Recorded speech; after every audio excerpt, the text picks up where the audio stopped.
Sir சோஃபாலே bathroom போயிட்டான் sir. வணக்கம், நான் ருத்ரா. உங்கள எத்தனை பேர் இன்டர்வியூக்கு போயிட்டு இந்த நிலைமையை அனுபவிச்சிருக்கீங்கன்னு கமெண்ட்ஸ்ல சொல்லுங்க. இது எதுலயுமே ஜெயிக்காத ஒருத்தனோட கதை. இன்டர்வியூ அட்டெண்ட் பண்ண போயிருந்தேன். மேனேஜர் வந்து தான் செலக்ட் பண்ணுவாங்க, நீங்க கொஞ்சம் நேரம் அந்த சோஃபால வெயிட் பண்ணுங்க அப்படின்னு சொன்னாங்க. நானும் வெயிட் பண்ணேன். நேராக லப்கு லப்கு லப்கு லப்கு லப்கு லப்குன்னுச்சு. சரி கொஞ்சம் காம் டவுன் ஆகும், நியூஸ் பேப்பர் புரட்டலாம்னு சொல்லி எடுத்து பார்க்கலான்னு பார்த்தா காட்டி கொடுக்கறதுனே ஒரு கை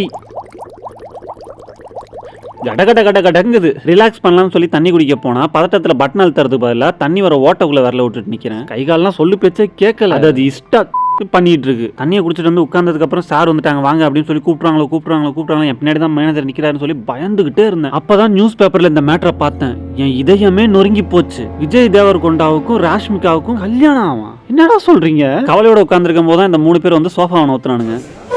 ஒரு செகண்ட் ஆடி போயிட்டேன். நான் தான் விட்டேன் போல அப்படின்னு நினைச்சு பயத்துல கலக்கிட்டு இருந்துச்சு வயிறு வேற. 1 hour வெயிட் பண்ணதுக்கு அப்புறம் ரிசப்ஷன்ல இருந்து வந்து சொன்னாங்க, சார் மீட்டிங்ல இருக்காரு, ஈவினிங் தான் வராங்க, நீங்க நாளைக்கு வாங்க அப்படின்ட்டாங்க. அப்ப இன்னையோட முடியாம நாளைக்கு வேற தனியா வந்து உட்கார்ந்து பயப்படணுமா?